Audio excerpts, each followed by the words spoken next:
In today's episode, we have not one, but two spectacular guests who are a force to be reckoned with in their respective fields. Our first guest has been shaping and defining the world of architecture for nearly 2 decades. With a journey that spans continents, her career began in the United Kingdom. After graduating from university in 2005, she cut her teeth in the world of architecture at ADAS, Glasgow, as a junior architect. Feeling the call for her homeland, she then ventured back to Malaysia, where she lent her artistic and practical expertise to high-end residential, mixed commercial and hospitality projects. In 2012, she joined one of the most esteemed global energy companies, SLB, as their in-house architect in Kuala Lumpur. Fast forward a couple of years, and her excellence in the field led her to new horizons, literally, as she moved to Dubai in 2014, where she's been working ever since on highly specialized projects privately owned by SLB. But her life is not all about blueprints and buildings. When she isn't shaping the skyline, she's exploring the great outdoors, diving into eco-related activities and enjoying quality time with her husband and 2 young boys. Please welcome Syahrozanna T, Senior Architect and Workplace Designer at SLB. Our second guest joining Syahrozanna is nothing short of a modern-day Renaissance man, an architect by training, but an artist at heart. And an advocate for innovative solutions, he brings a diverse set of skills to the table. Starting with a strong academic foundation, he holds both a bachelor's in architecture and a master's in engineering business management. His role at SLB has him managing the design and construction of projects that are as diverse as they are complex, encompassing manufacturing bases, labs, maintenance facilities, and offices in the energy sector across the globe. It's not just about structures for him, it's about building futures, both literally and metaphorically. His passion doesn't stop at architecture. He is deeply committed to pursuing the boundaries of what's possible in the realms of new energy solutions, artificial intelligence, and machine learning, as well as championing well-being and inclusivity in the workplace. He's not just thinking about the world of today, he's actually helping to build the world of tomorrow. And if that wasn't enough, he's also a product designer and an artist. His creative pursuits have found homes in cultural institutions throughout the region, and he continues to share his artistic vision on international platforms through his participation in art exhibitions. He is the melding of technology and art, theory and practice, innovation and human experience. Let me welcome Mohamed Rowaizak, project architect at SLB, and so much more. Okay, welcome to the Let's Talk podcast. Who have we got today? Syahrozanna? Mohamed? This is the first time we're meeting. I'm joking. Yeah. It's so nice to have you guys on the podcast. It's always a pleasure to have friends and clients on here as well. So thank you for joining us and taking the time out of your busy schedule. Thank you, Ali. Thank you. Of course, getting the approval to do this as well is no small order when you work for such a large organization as SLB. So again, thank you to the marketing team for allowing this podcast to take place. Cool. So we've had a relationship for a number of years now, and we've done various pieces of work together. And why I wanted to get you guys on is because some of the stuff you're doing is unlike what's happening in other organizations across the world, but even in your segment, in your market. So one of the first things that I'd like to touch upon, and this is if we can cast our minds back pre-pandemic to January of 2020, and you hosted what I could only describe as the SLB Workplace Conference, really. Is that the best words to use to describe that? I think that was the first time that we acknowledged that we needed to jumpstart the way that we think about our workspace. And I think that's the first time we call offices workspace, isn't it? Or workplace. Correct. Workplace. Yeah. We didn't call them office. Yeah. We start to call it workplace and workspace starting from that point. It was a start of a change culture as well. I think there was a new leadership and new management, but it was a new vision as well that brought the idea of it's not a one-man show. There's a lot of elements in the space that needs to contribute. Some of that was the technology aspect, sensors. Yeah. The other was the workplace. Was that Siemens or Samsung that was Siemens? Siemens came. Siemens, yeah. And we had workplace specialist Yeah. like yourself. Yeah. You were there. And we had your competitors as well Yes, at that of course. point. Yeah. Because I think at that time we were saying that we need everybody to learn together with us so that we can move forward. Yeah. And we want everybody to be in sync to what we are trying to do with our workplace. Yeah. You know. And that's the strength of an event like this. Everyone is learning something from the other.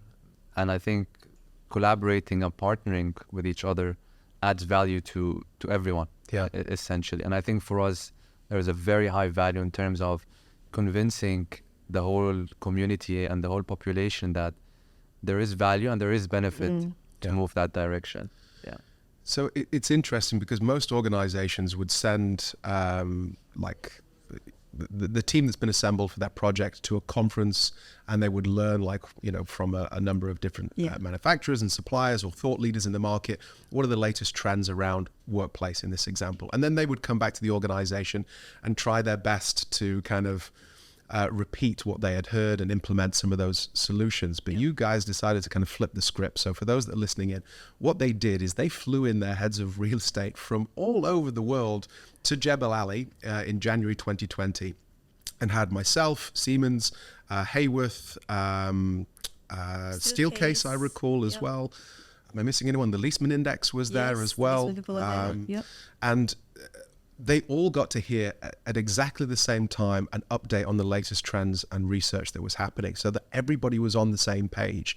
And I'd never seen an organization do anything like that before in the past. And it was a jam-packed day. Actually, I think after we had our day, there was another 1 or 2 days where you all kind of sat together as a group as well. Absolutely. So what was the impact of that approach in the organization? Did it speed up decision making? Was it easier to kind of get things off the ground after that? Absolutely. I think at that time during the workshop we had the vision. You know, our head of the departments, Muhammad Halal, the global facilities manager for SLB at that, even until today, he's saying that we are giving ourselves 5 years. And we want to we wanted to make our offices a lot more efficient by 50%. And then pandemic hits. That was and such a good expedite the timing. whole thing even faster. I think the first location we had pilot locations. We had Kuala Lumpur, you did Houston, right? Yeah, Dubai was also. Dubai, and then we did we tried to do Romania, we did Bucharest. Yeah. And all of the location reduced the workplace area by at least 50%. Well, yeah. And and we start to introduce blue flags and flexible working. Blue flex. So Blue flex. blue collar, flexible working? No. It's Okay. it's more interesting than All that. right. Okay. Please. The Blue Flex is our workplace culture, essentially, of agility, of collaboration, and openness, essentially. And with that, there was a lot of change culture that we took care of. It wasn't just about facility. There was HR involved. There was IT, trying to equip the latest collaboration tools. We had a booking system for offices and people. And really, it kind of sped up and eased the deployment of such culture change. So that was great, but just want to touch back on that point. Having these partners with us is amazing, but it needs to be coupled as well with a goal or with a vision, with kind of strong, clear goals. And that's what happened a day or two after we met with the partners. Everybody was aligned and everybody committed to make that change. So this was what's kind of pushed and empowered everyone to lead locally where they are to make these changes. I think after the workshop, people are aware, like if before when we are given an assignment, say a task for a project, wherever we are, you know, they will wonder where the hell these guys get the information from, who they learn from, where the statistics come from, how do you know that you need 20% officers and not 50%, that kind of stuff, you see. So I think after the workshop, they kind of realize that, well, this is not numbers plucked from the sky. It's really based on studies, analysis, and it's all done by professionals. And we are lucky that we are surrounded by good partners, I have to say, that, I think even before you were saying that we are not selling furniture to you, but we wanted to sell ideas. They wanted to actually put out the ideas, and if we sell, which we normally do. But then, but I think the ideas really make an impact to our workplaces, definitely. I agree. Yeah. I just want to add to that point. I remember you presented the blood work research, and I tell you, Oxytocin. yeah, Oxytocin. I bet everybody remembers that session. Extremely powerful. It stays in the mind. It's scientific. It's biological. It's actual research. Yeah. It's stuck to people's mind, and I think sharing stats like this and research helps people as well.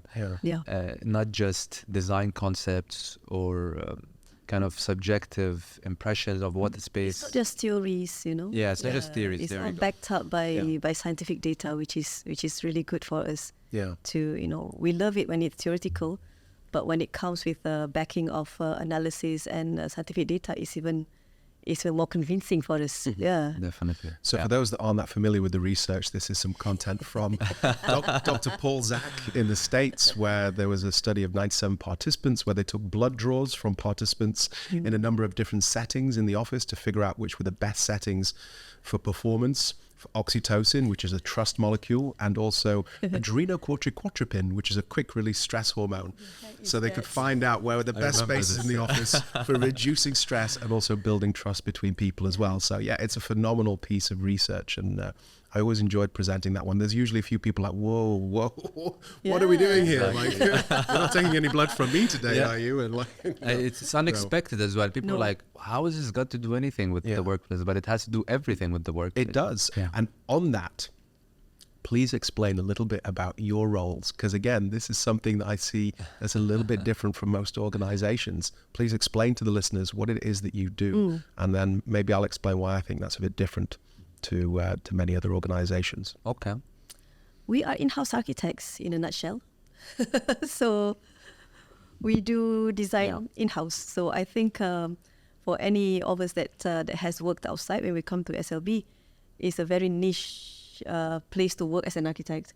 Everywhere, every time I go to any design architecture convention, what do you do there? Are you designing rigs? Are you doing pipes? We don't do pipes or rigs, sorry. No, we do. We are much cooler than that. Yeah. But I think if the easiest way to say, we are in-house architects. We designed anything architecturally, interior for SLB. Yeah. And most of our design are quite confidential. That's why none of my friends see my work. Yes. Yeah. You can't take your book out, can you? No. Go, look at all the wonderful projects I've been working on. Yeah, let me add on to that. Our scope covers as well workplace in general. We're a engineering and construction team as well, so we take it from design to construction. So we manage how things are constructed, but in parallel, we as well launch initiatives within the company that drive a better workplace. So things like inclusion and diversity. Things like technology in the workplace. These are just two of many that are ongoing. But we also work with sourcing, we work with procurement, we work with IT, we work with HR. So it's a very strongly present, highly efficient team. That's integrated. Yeah. I would say we're blessed with a really strong team and leadership to drive change and be empowered to make change. Yeah, so the reason why I think that's particularly innovative thinking is for most organizations, they would outsource that. They would, reach out to a contractor like an architectural and design practice and bring them in-house and try and get them to have an understanding of the culture and the way that the organization does things in the very small window and space of time that they have working with the organization. But I think integrating it, horizontally and vertically in the organization in the way that you guys are integrated and the degree of effect that you can have and the changes that you can cause is a significantly more effective way of doing it. But of course, size commands that. You're not a small entity, you're a really big organization. So it would make sense at that scale to have a role just like yours. So for organizations that are listening to the podcast that, are thinking of scaling up or potentially wanting a deeper knowledge of their organization and how to properly plan spaces for them, I think in-house roles are the way to go there. And I'm saying that as someone who is on the consultative side that does come in and tries to understand organizations in those brief windows. Yeah. But I think the best way is to have people internally. We cut the process short when it comes to design. So like when we have the consultants on board, our concept design is done. So, we know how many people will be there. Yeah. We know the size of the workshop. We know trucks coming in and out. We know the business, and we can explain the business to the architects as well and the engineers. And I think this is where we add value to the project and we expedite the whole process. Yeah. If I'm treating myself as an architect, not with SLB, if I come into this, if I get a client like SLB, needing to understand what they do and trying to design at the same time, I think is quite taxing, because it's very niche, and with technology, we are a technology company. So it evolves every month, it's really, really fast, like whatever we do last year might not be applicable this year. Yeah. So it's really, really quick, the way that we have to keep ourselves up to date to how they do things in the workshop and how they do monitoring of the key activities. Yeah. It's a lot more things that we need to understand that people do not really probably. Maybe not many people know the depths of it. Yeah. And I agree about having an in-house team. I think scale plays a role for sure, but I think the benefits of having an in-house team is driving the culture, driving the setup of the space, how people work. I think it's very important, because it's not just about designing layouts. It's actually monitoring and maintaining a certain culture. You go to any workplace that we have globally, and you can tell, there is an SLB culture embedded in this. And it's not because of the walls or the colors, it's the way things are run. And also we're a highly specialized kind of set of scope that we have. We don't just build normal buildings. So that's why we need that in-house team. And you're also modest enough to understand that there are other specialist fields outside of SLB, and you bring those into the organization as well. Yes. So I recall working with you guys probably, I think it was February of 2020 on driving some activity-based working facilitation sessions to figure out how your employees were working, and therefore what spaces they're required to do that work within. So I'm really proud to have been involved in that project and hopefully moving the needle to a degree with SLB. So thank you for that opportunity and staying open-minded enough to know that you can't just do it all yourselves. And sometimes it's good to get a conference together with some of the top leaders in the industry and hear what the latest trends and thinking is. So thanks for having that open mind. Oh, most welcome. Coming back to mental health for a second, because it's a topic that I'm particularly passionate about, because I have a brain. And you're a psychologist. Well, I'm also a psychologist too, recovering psychologist, but we've all got brains, right? So mental health should be something that we're all championing, but there's varying degrees of implementation around mental health. Yeah. And of course, during COVID, it really slipped across the board.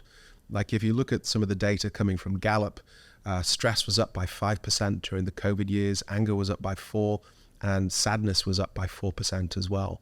Of course, loneliness really escalated because of how cut off we were with one another. Yeah. And I think the workplace can be a great avenue to bring people back together and to alleviate some of those slippage in mental health. And I'm always eager to kind of put new content together. So I'm working on something around neurodiversity and mental health at the same time, because I believe both can be discussed at the same time. Also, I'm dyslexic as well, so I'm neurodivergent to a degree, yeah. So I think it's really encouraging that you guys are looking at it from that point of view as well. And something else that's really interesting about you guys is that you're actually blurring and bridging between white collar and blue collar work, because you have people who would be traditionally acknowledged as blue collar workers that then within a space of a few minutes would be doing white collar knowledge-based roles. So you have to bridge between the two in the same space. And I've seen how that is. And There's a lot of clutter, I can say. There's a lot of messy overalls. It's not gone. But it's an interesting issue to have, because usually most organizations there's a hard defined separation between the two, but not possible with what you guys do. So could you tell me a little bit about how you overcame that, and anything that you're thinking about in terms of like mental health and how the space can help? Yeah, I mean, I want to start by saying that, I mean, we need to first all be on the same pedestal, understanding that it's not a one size fit all. You know, every one of us works differently. Everyone has have their own routine. Everyone prefers certain work modes and work styles. So establishing that common knowledge with everyone is a first step for us. And this is where leadership also gets involved and communicate this kind of mentality. The second thing I would say is having the right tools and resources to make changes. A lot of people are excited about this topic, about well-being, about inclusion, but they don't know what to do. That's correct. So where to start? You have to start somewhere, right? I mean, show them examples, pilot somewhere. And I would say we're doing internally some good progress to develop a catalog of potential changes that any facility or location can do, and they can refer back to us to consult us on how to make these changes. And the last thing is that this is not a do and leave kind of initiative. This is a continuous thing. Yeah. I mean, people have different stress levels, different times of the day, different parts of the year, anxiety, pressure, but also good moods, you know, happiness or excitement or whatever the positive mood is. And we need to cater and allow them to practice these emotions in their own space. I think sometimes the key challenge to me is because sometimes, you know, when we read all the white papers, we speak to specialists like yourself, we speak to external speakers, or we listen through podcasts, read design magazines. So we wanted to be engaged and be up to date in the trends.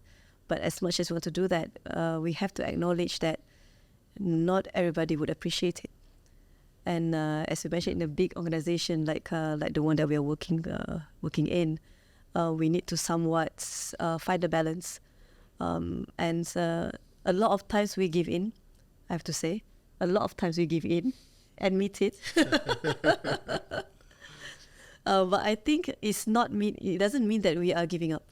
Yeah, we are giving in, but we are not giving up. It's just that sometimes because the business needs to go, and people need to come in, and the project needs to move forward, and there are a lot of factors, you know, like as you mentioned, there's a financial factor, there's a supply chain factor, there's everything. Yeah.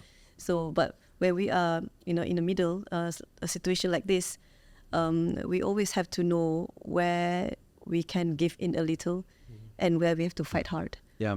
To add on to that, there's a locality aspect to it. Oh, absolutely. We respect. I mean, what we do for Middle East different than Europe, different than Africa. So it's tricky, you know. Yeah. It's not. Sometimes it's a breeze in a certain location. Yeah. Like we just present it once and we love it. Yay! You know, like okay, let's move forward, detail it up.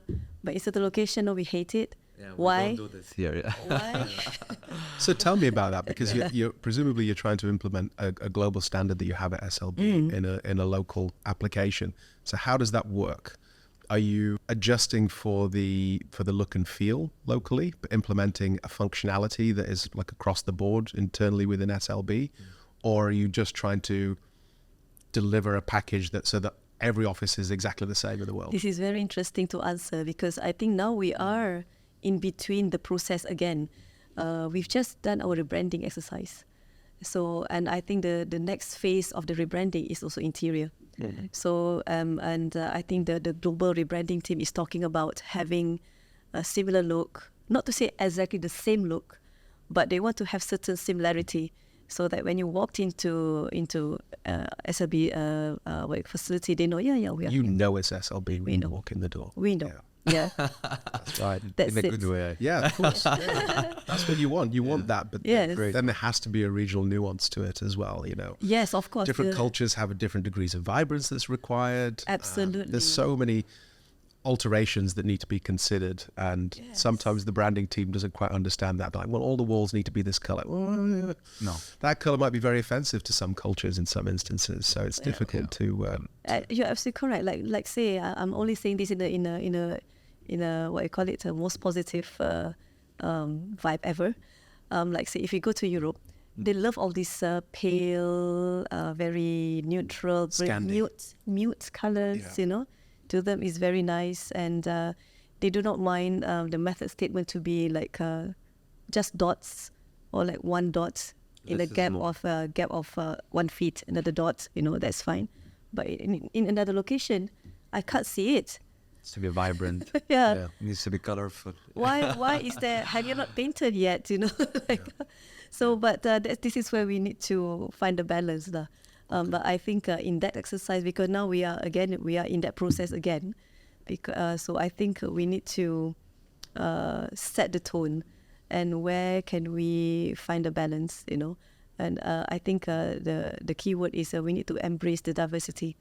We need to embrace it, because we can't just say that this solution fits all culture. No, I have to disagree. You know, like for me, coming from a different culture from Mohammed, we embrace it. You know, Yeah. it's okay. And one company initiative that works well is the Innovation Factory.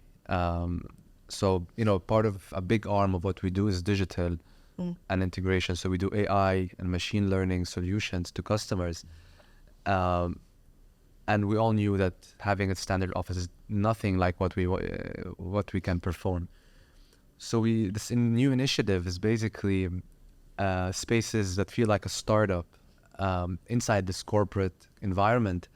You know, we have hired artists to create customized paintings on the walls. They come and they paint. We have the community contributing as well to these things. Wow. Very open, very collaborative.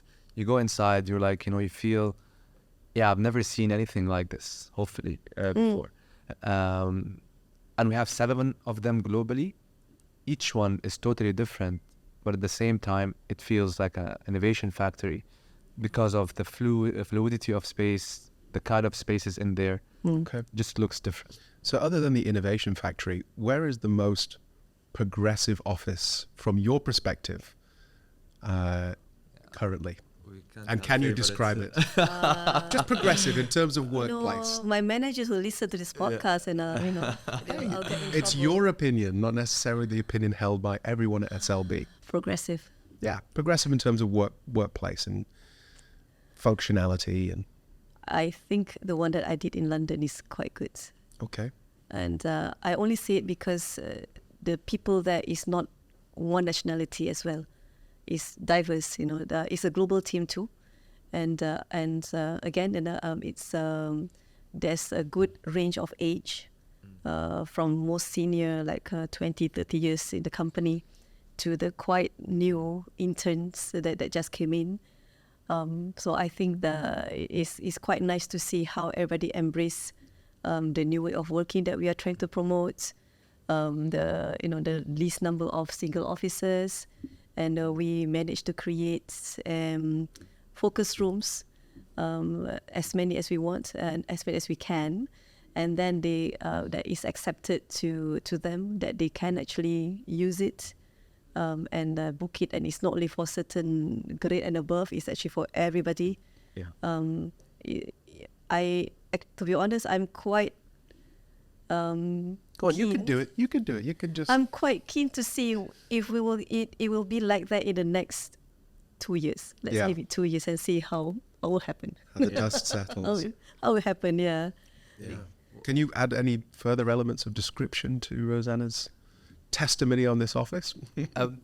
Yeah, I mean, there's ideas about having sensors as well incorporated in the workplace. In the same project as well.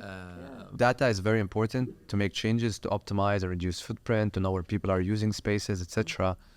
And I think technology will play a big role in that. I posted something on social media yesterday that I know both of you have seen, and it was from XY Sense, which is a sensor-based company.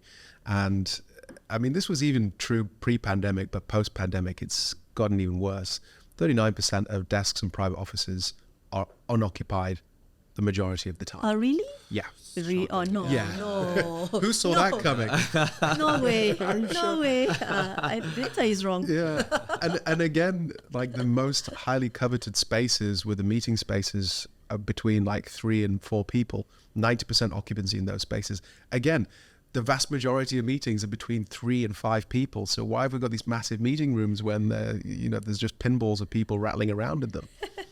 It's crazy. So yeah, you're absolutely right. Data to demonstrate, and inform the design, I think is really key. So it's really interesting that you're leveraging that technology in the London office to hopefully, We wanted to deploy it everywhere, to be honest. Okay. The sensors, yeah. Yeah, We wanted to find pilots. Yeah. The initiative is in different locations. Yeah. Yes. And Do you know what sensors you're using? Is it infrared? Is it vibrational? Is it? we know.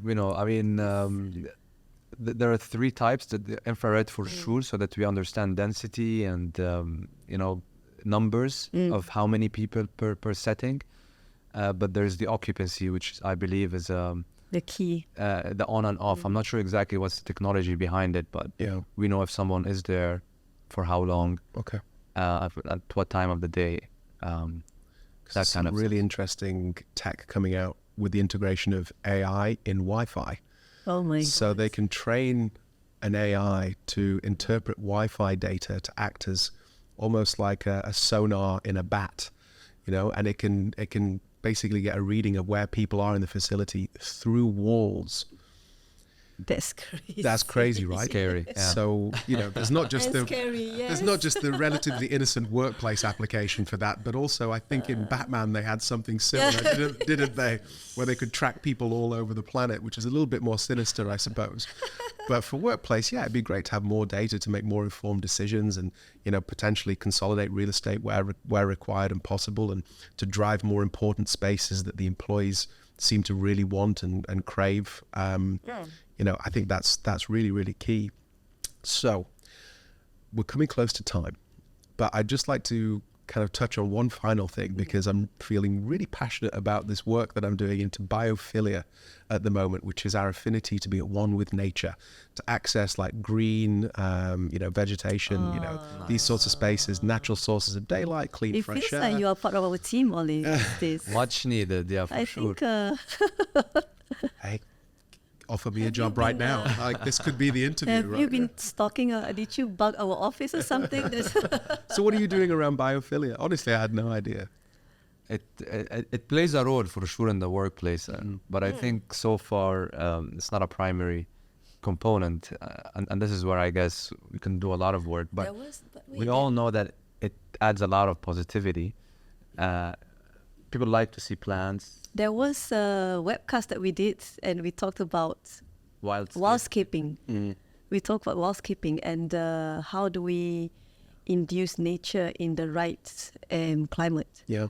Like why is certain area we cannot have lush greens because it's actually against being environmental friendly. Yeah. So I think, but in most of if you are talking about just a scope of interior, I think a lot of the offices recently, even in locations that I shock myself when they are accepting this kind of ideas, they are really receptive towards having even a real green wall these days. Yeah.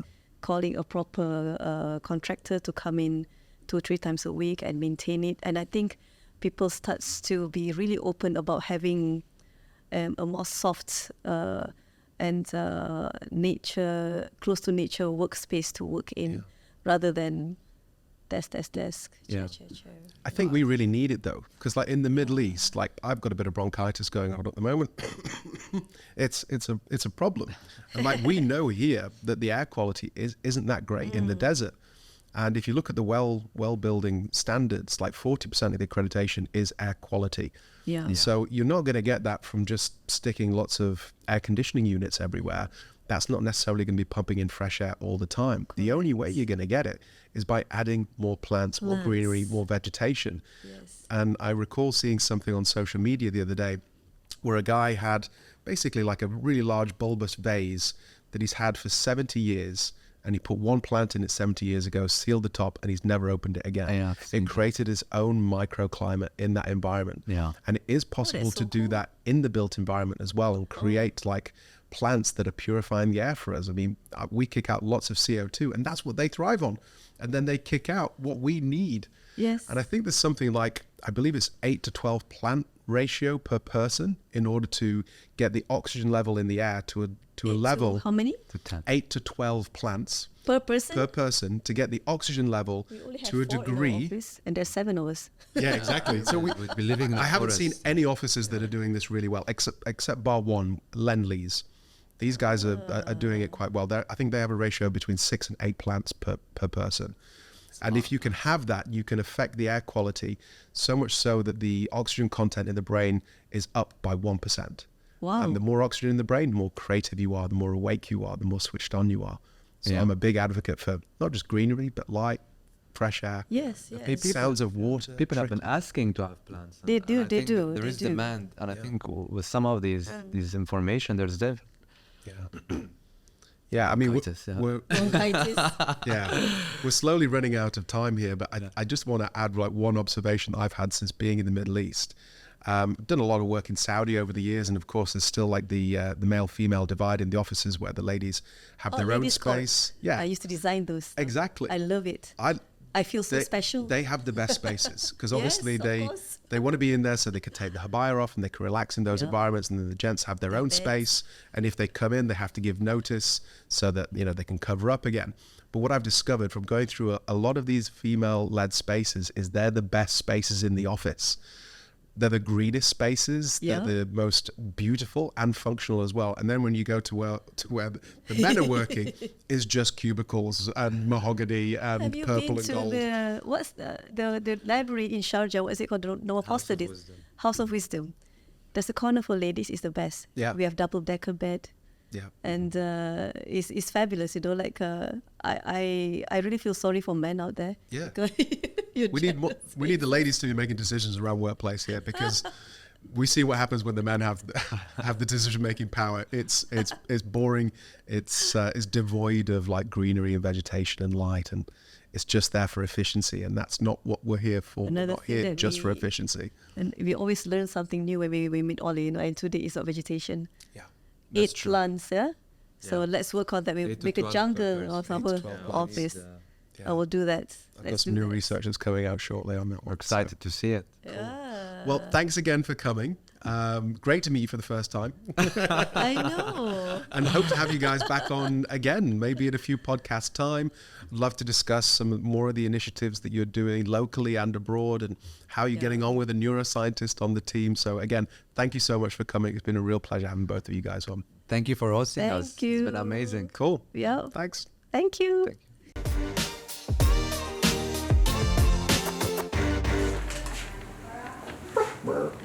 you.